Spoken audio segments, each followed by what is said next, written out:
What just went down in Indianapolis is uglier than anyone wants to admit. Forget the playoff hype, forget the all-star fluff pieces. While everyone's distracted by meaningless headlines, something toxic is brewing in the Fever's inner circle, and it's aimed right at Caitlin Clark's championship hopes. This isn't some harmless rumor. It's a chain reaction kicked off by one blistering prediction from Candace Parker, the kind that sends executives scrambling, agents circling like sharks, and players quietly reassessing their loyalty. The front office isn't just nervous, they're rattled, paranoid, and for good reason. I'm Natasha, and I've spent the past week clawing through the digital back alleys where the truth leaks first. The receipts I found? They point to one ugly conclusion. Kelsey Mitchell's days in Indianapolis might be numbered. If that happens, the fallout won't just ding the roster. It'll gut Clark's emotional core, dismantle the chemistry she's been building, and maybe even sabotage her prime years before they've begun. This isn't gossip. It's betrayal in slow motion, the kind that unfolds in half-lit executive offices and coded phone calls between agents. And the sports media? They're too busy regurgitating highlight reels to notice the knife being sharpened. Here's what we're uncovering today. First, Candace Parker's grenade, the comet that detonated trust inside the Fever. Then, the digital trail, the subtle signs that this threat is not hypothetical, but imminent. And finally, the psychological hit, how losing Mitchell now could leave Clark not just undermanned, but mentally unmoored at the exact moment she should be chasing banners. By the time you're done here, you won't just see the cracks, you'll see the floor giving away entirely. This isn't worst-case scenario talk. This is the worst-case scenario, and it's already in motion. Now, let's talk about Candace Parker. She just pulled the pen, and the shrapnel is already hitting Indianapolis. Forget reading between the lines. This isn't subtle. It's a live grenade lobbed straight into the Fever's locker room. On a recent media hit, Candace Parker, not some dime-a-dozen talking head, but a former MVP with enough insider juice to rattle front offices coast to coast, casually dropped a prediction that's now chewing through Indiana's optimism like acid. She named Kelsey Mitchell as a prime candidate to bolt for the Golden State Valkyries in the 2026 free agency window. This wasn't clickbait speculation. Parker's logic was surgical and brutal. Golden State is stacking a dangerous expansion roster. They've got the cap space, they've got championship hunger, and they're hunting for a shot creator who can carry an offense. Mitchell? She's the prototype. Here's the part that has the Fever front office losing sleep. They've already slapped a priority re-sign tag on Mitchell and lined up roughly $657,000 in cap space to keep her. A perfectly safe figure in a world where this was still about money. But Parker's point cut deeper. This is about legacy, about being the star, not the supporting act. And that's where the Fever's nightmare begins. Because here's the truth they won't say out loud. Mitchell's identity in Indianapolis is under siege. She's been the top scorer for years, dropping over 18 a game and closing out tight wins as the offensive weapon. Then, Caitlin Clark landed, and the whole ecosystem shifted overnight. Clark is now the franchise engine. Mitchell, she's the piece. Some players take that in stride, reinvent themselves, embrace the bigger picture. But the micro-signals don't lie, and Mitchell's on-court body language this season is screaming quiet discontent. The way she demands the ball, the split-second hesitations on play calls, the muted reactions and timeouts. Nothing explosive, but unmistakable if you've been watching closely. Now picture Golden State showing up with a max contract and a promise to make her their featured scorer. If you think that offer isn't going to land hard, you're delusional. And when Mitchell walks, it's not just about replacing a scorer. It's about detonating Caitlin Clark's emotional and strategic foundation, right when her championship window should be cracking open. This isn't cap sheet theory or trade machine fantasy. This is the kind of slow burn fracture that ends dynasties before they start. And Indiana might already be past the point of fixing it. I've been tracking Clark's interviews, her press soundbites, even the subtle patterns in her social media since the day she entered the league. And there's a glaring, consistent tell. She talks about Kelsey Mitchell differently. Not like a casual teammate, not like a role player, like someone she's quietly building a future around. Clark's praise isn't generic fluff, it's loaded. She acknowledges Mitchell's scoring instincts, her veteran edge, her ability to hit when it matters, and she does it with the reverence of a point guard who knows her history. Magic had Kareem, then Worthy. Curry had Thompson. Clark sees Mitchell as that, the dependable co-star who can absorb defensive pressure, carry stretches of the offense, and keep her dream of a championship run alive. Official sources won't spell it out, but the signs are everywhere if you're watching. The intentional setups, the exaggerated celebrations when Mitchell buries a big shot, the calculated deference in late-game possessions. This isn't just chemistry, this is recruitment. A superstar bending her own spotlight to make a co-star feel irreplaceable. And that's exactly why Mitchell leaving wouldn't just sting, it would break something in Clark. Remember, Clark didn't just land in Indianapolis by accident. She walked away from Iowa as the most celebrated college player in history. She could have fit into any roster, but she bought into the Fever's pitch, a Clark-Mitchell backcourt, Aaliyah Boston holding the paint, and role players filling the gaps. That was the blueprint. Now, picture her learning through media leaks, not face-to-face, that Mitchell is seriously entertaining Golden State's pitch, that all the effort, the emotional investment, the strategic trust meant nothing once a shinier offer appeared. If Mitchell bolts, this isn't just losing a scorer, this is tearing out a cornerstone. The advanced metrics, the roster math, they all point to the same ugly reality.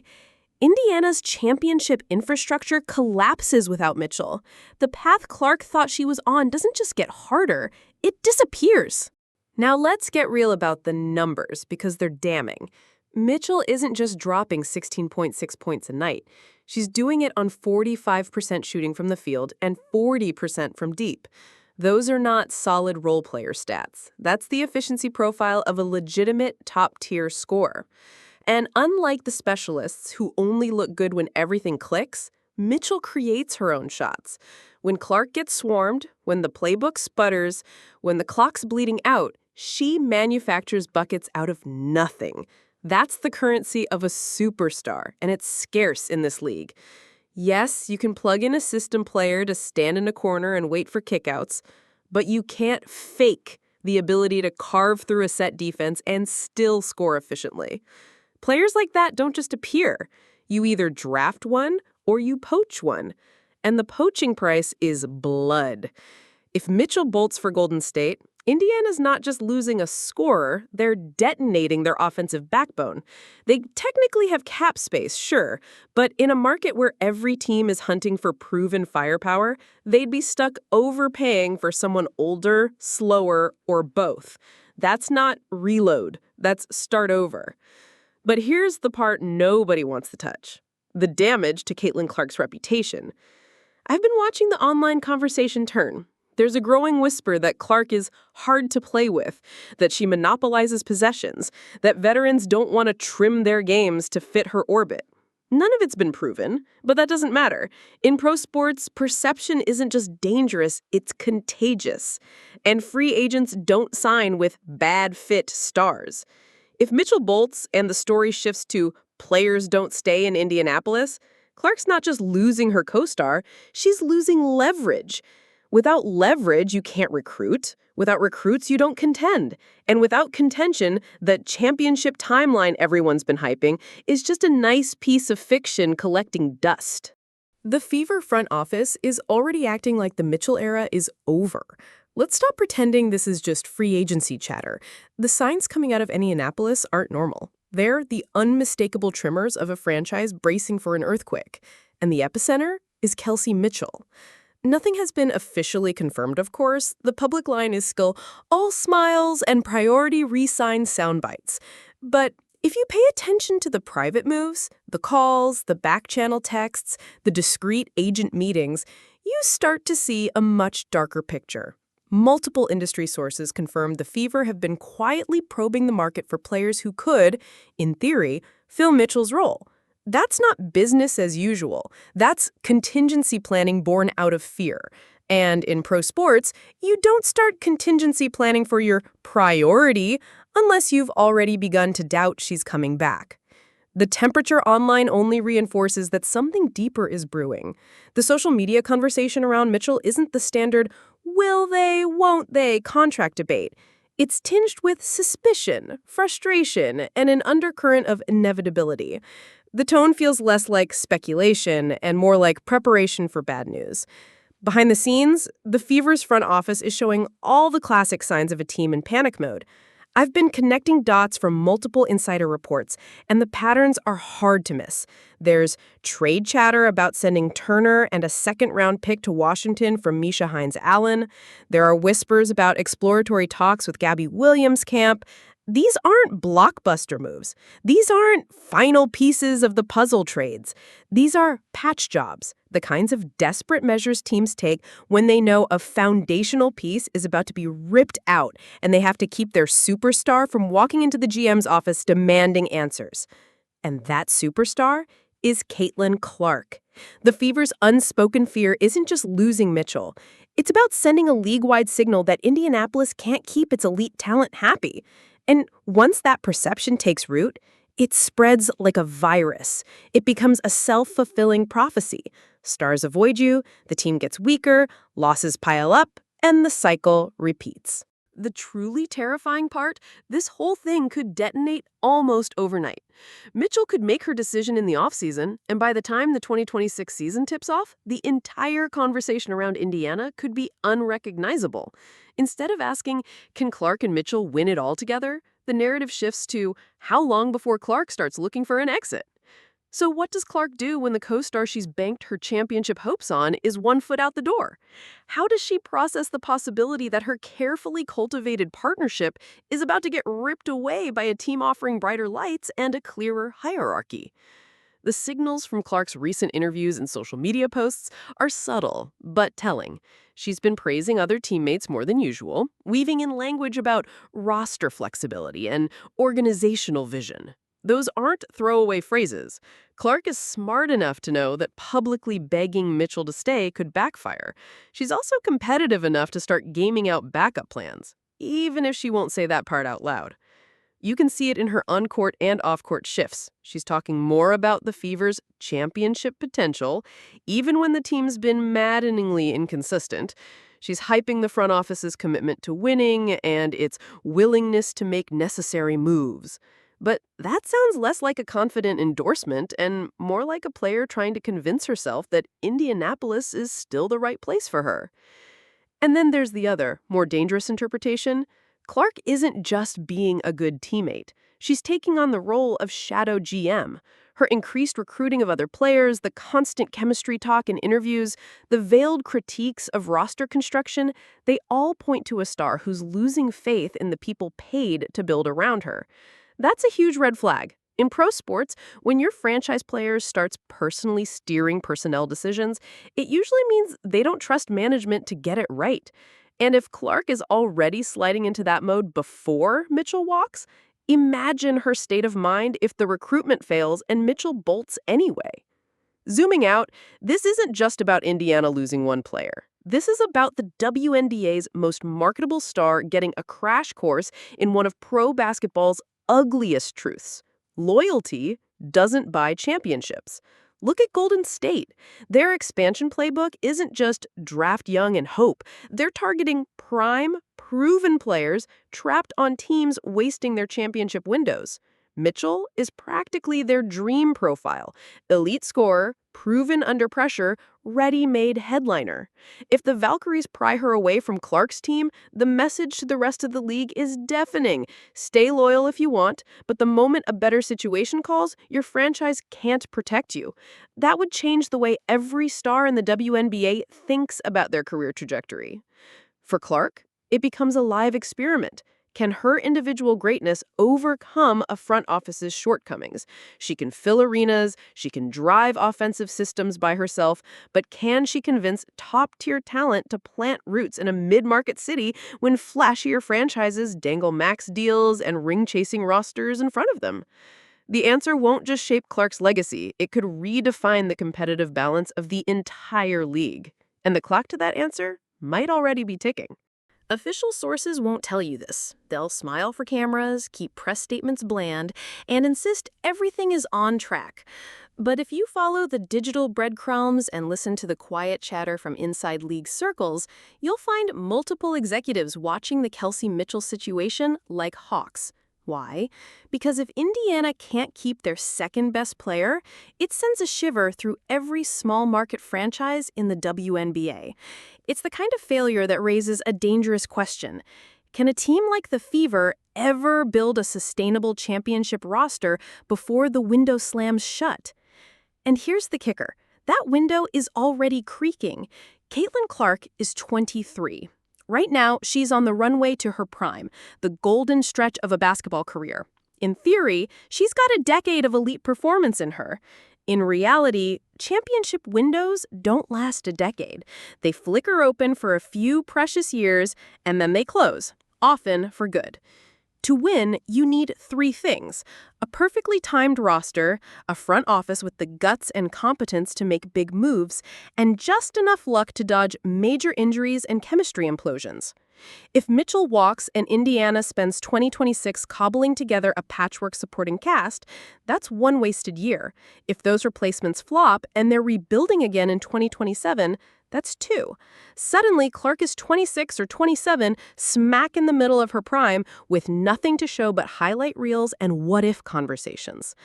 I've studied this across pro sports, and the pattern is brutal. When stars don't win early in their prime, they almost never get that same shot again. It's not about their talent fading, it's about the machine around them breaking down. Supporting players age out, cap space dries up, and the longer the drought, the harder it is to convince top talent to come help you fix it. Make no mistake, the Mitchell decision is Clark's first career-defining crossroads. If she somehow keeps Mitchell in Indy and they build real championship chemistry, the next few years could be electric. But if Mitchell leaves, the Fever aren't just losing points and efficiency. They're losing credibility. And once that goes, Clark will start asking herself a dangerous question. Do I need to take my career into my own hands? Here's the part that should terrify Fever fans. The WNBA's small size makes this problem 10 times worse. With only 12 teams, elite talent is hyper-concentrated. The same 2 or 3 rosters tend to collect the stars, while mid-markets beg scraps.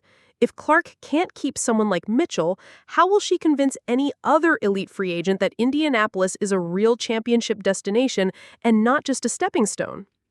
So, what's solid fact and what's calculated reading of the tea leaves? Candace Parker has publicly predicted Kelsey Mitchell will join the Golden State Valkyries in 2026 free agency. Verified. Indiana has named Mitchell a priority re-sign, and they have the cap space to do it, confirmed through multiple reliable sources. Mitchell's contract timeline is real, and the free agency threat is not hypothetical. The rest? That's where we're connecting the dots that the PR machine hopes you won't read. The nervous energy in that building isn't rumor, it's reality. I'm hearing it from front office staff, coaches, even players. Losing Mitchell isn't just a roster hit. It's an existential crisis for their championship hopes. And for Clark, this is the first big test. Can she hold elite talent in a small market? Pass, and Indianapolis could build something unforgettable. Fail, and this team risks becoming just another temporary stop before Clark takes her shot somewhere flashier, with a roster already built to win.